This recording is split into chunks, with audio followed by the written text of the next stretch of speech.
Welcome to the Fast Mode podcast series. I'm Tara Neil, and with me today is Kevin Roof, the Global Director of Offer and Capture Management at LiquidStack. LiquidStack is a full service provider and pioneer of high performance, energy efficient liquid cooling solutions that solve the most challenging thermal management needs of generative AI and HPC workloads in centralized and edge data centers worldwide. Kevin brings deep experience in data center liquid cooling with over a decade of experience in engineering and product management. Welcome, Kevin. Great to have you on today's episode. Yeah, appreciate you having me. Awesome. Okay, so let's dive right in. We know there's a lot of talk about data centers and the load that they are carrying because of these AI and Gen AI processes and applications.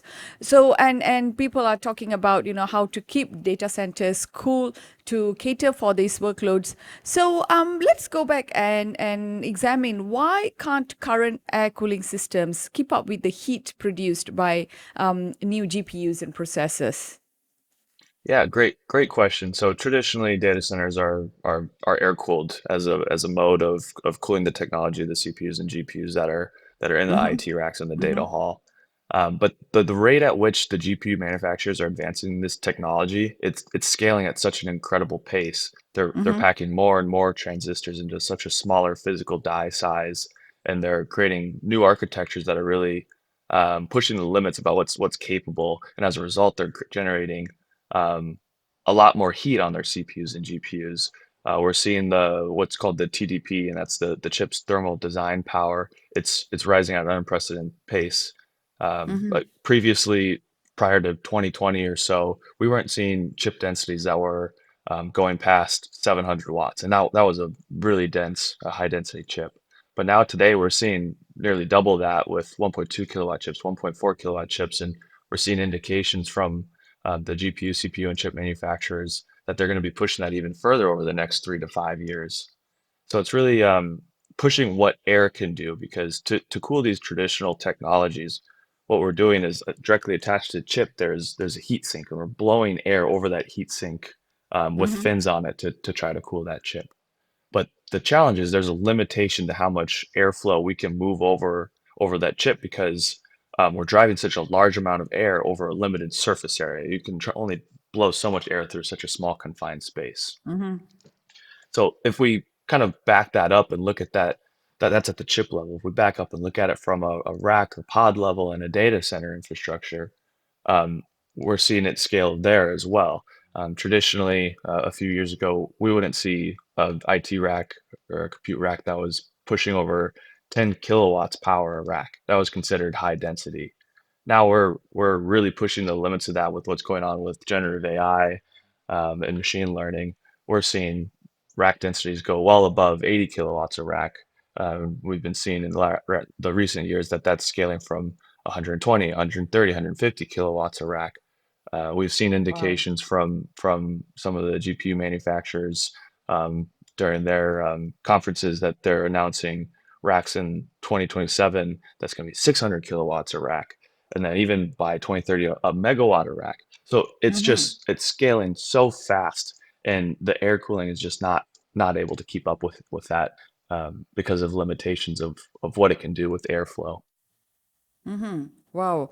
Okay, so then comes liquid cooling, right? So, what's liquid cooling, and how does it solve these heat challenges you just mentioned? Especially say in smaller or modular data centers. Yeah, so there's a couple ways to look at why liquid cooling is a more efficient and effective way to cool a heat source. And ultimately, one of the goals is we're trying to bring the cooling source closer to the heat source. With air cooling, we're moving large volumes of air through a data hall, bringing it to a what's called a cracker craw unit, which is a air conditioning air handler unit for a data center to cool that. So we're having to take that large volume of air from all of these IT racks, move it across the room and cool it. In recent years we've seen technologies come out that are trying to bring bring that cooling closer to the heat source. So then we introduce aisle containment as a way to kind of cool smaller volumes of air. So we're getting closer to the heat source and cooling smaller volumes of air. Then we started say, okay, we need to get even closer. So we're putting rear door heat exchangers on the back of these racks, which is basically containing the air and cooling it before it exits the rack in the data hall. So we're bringing a more focused approach. But that can only get us so far with Yep. air cooling. So now we need to look at what are the thermal properties of air, and ultimately liquid's a far superior medium for heat transfer. It can cool approximately it's about 30,000 times more effective at removing heat compared to air because of its thermal properties. It's more conductive than air, and it's better at carrying a heat load, but also it's more efficient to move. Like I was talking about moving large volumes of air. It's much more effective to pump a fluid in a closed loop system than move that large volume of air.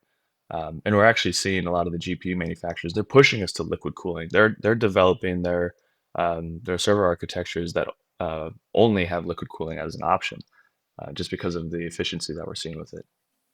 You asked about modular data centers.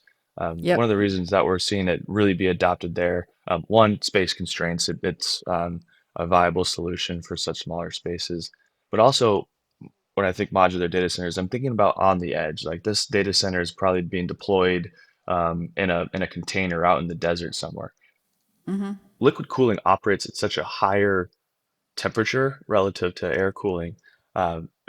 Using liquid cooling allows us to operate with higher ambient temperatures and give us access to what's called free cooling. So we're not having to bring the temperature of the medium that we're cooling to such low temperatures because we're not trying to keep a data hall at a comfortable temperature for a worker to be. And it's in a container on the edge. So we're allowed to use free cooling using liquid cooling. Mm-hmm. Okay. So yeah, so we've talked about the conventional air cooling systems, and then you've I think detailed out how liquid cooling works and what were the challenges that it was trying to address. So for us to implement this, right? I guess we are looking at an ecosystem of players. There's so many parties involved. The data center providers, the servers, the server manufacturers, and then people like you guys who provide the solution for cooling and stuff. So when it involves so many parties, what do you think needs to happen for all of this, including chip makers, and then you have operators, suppliers, and everyone else to come together on scalable cooling solutions? Yeah, great question. Today, there's two things that are being a bottleneck in the data center industry that's preventing um, hyperscalers from deploying AI at scale. And Mm-hmm. it's power availability and it's cooling.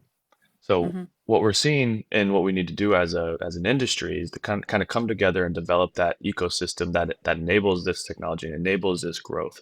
Because as a cooling manufacturer, we don't want to be the bottleneck that's preventing data centers from going up and AI factories from being built. We don't want to be that point. So we need to work with the chip manufacturers. We need to work with other players in the industry to start developing that ecosystem because ultimately this technology is changing so quickly. We're having to build the plane as it's flying, and we need to make sure that we're addressing these thermal challenges the right way with sustainability in mind. So we are seeing a lot of co-collaboration in the industry, which is great to help us kind of knock down these barriers and make sure that we're scaling our technology as the same rate as what the GPU manufacturers are scaling. Organizations such as OCP, which is Open Compute Platform, is originally driven by Meta to kind of bring manufacturers and technology and the hyperscalers and the data center providers together to talk about these Mm-hmm. challenges that we're facing and come up with more standardized solutions for the industry because I mean, liquid cooling's been around for a long time, but it's kind of new to be adopted at scale. So it's Mm-hmm. new for everyone. So we need to make sure that we're working together so we can make it fit together in this ecosystem. Because as a liquid cooling provider, we manufacture immersion cooling tanks and coolant distribution units.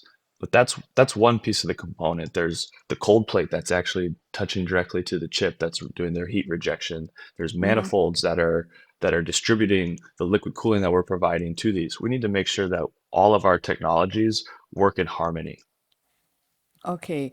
So, when it comes to liquid cooling, I'm kind of intrigued regarding the implementation. What are the costs like? Would it be way more expensive than the conventional cooling? Good question. Uh, Yes, typically there is a higher capital expenditure that's required to deploy liquid cooling, Mm-hmm. just because a lot of data centers, most data centers, probably over 90% of data centers, are built out for air cooling. So this is a new infrastructure that's going to have to be put in place. So we're having to put in chillers for cooled water system. We're having to put in the piping and the TCS, which is the technology coolant system loop. So the plumbing surrounding that into the data Mm-hmm. center so that we can actually deploy liquid cooling to the racks. Okay. But what we're finding is that, and what we can prove with testing and data, is that our operational costs are going to be going down because we can now do cooling so much more efficiently. Something like 30 to 40% of a data center's energy use is going towards the infrastructure, the cooling infrastructure. So Mm-hmm. by doing liquid cooling, we can bring that down. So your operational costs and the amount of power that you're spending in your data center is being reduced. So typically we can show that within a year, you're going to have an ROI on your equipment, your capital expenditure equipment that's going into your data center based off of the OpEx that you're spending. Mm-hmm. Oh, that sounds great. So yeah, I guess we talked about the system per se, but you guys are in this space and you have your own solutions, right? So can you tell us more about it? Yeah, so as you mentioned in the intro, LiquidStack, we're a liquid cooling focused company. We chose to do one thing and do it really well. And that is liquid cooling. So all we do is eat and breathe liquid cooling. Um, Okay. Yeah, Okay. LiquidStack actually started, I think 2012 as a crypto mining company. It was under a different name at the time, based out of Hong Kong. Mm-hmm. And they found that because of what we were talking about, operational expenditures, running these high power crypto devices during mining was using a lot of energy, and Hong Kong wasn't the most efficient place to do that just due to energy price. So LiquidStack were really the pioneers of two-phase immersion cooling. As a result, we came up with this technology to make sure that we could do it more efficiently. And that's how LiquidStack became what it is today. It became a cooling company. Mm-hmm. Wow, And then, interesting yeah, beginnings. yeah, Yeah. yeah, there was a problem and we had to solve it. Yep. And Mm-hmm. that's what we did. So there's both two-phase and single-phase immersion cooling that we do. We make tanks for both of those, and then we also make modular deployments. You touched on modular deployments earlier, so we make containerized solutions with our two-phase immersion cooling. Um, but today's industry, we're really seeing that most of deployments that are being done at scale, whether that's for a colocation data center or a hyperscaler or an AI factory, they're using direct-to-chip cooling with what's called a row-based CDU. So we have our CDU 1 megawatt product that can cool an entire row of compute. It's actually been tested up to 1350 kilowatts. So that's a coolant distribution unit that is controlling and pumping the fluid to the direct-to-chip cold plate and then rejecting the heat through the facility loop. Recently, we've also announced that we're developing what's called the Giga Modular product. Um, and what that is it's a CDU, it's a liquid to liquid CDU, but it's a modular architecture. So it allows you to scale with different building blocks, kind of think of different Legos that you can then scale um, with the technology that's going. So it can be a pay-as-you-grow model. You can start Mm-hmm. with 2 megawatts of cooling, and then you can add on another 2 megawatts, up to 10 megawatts per system.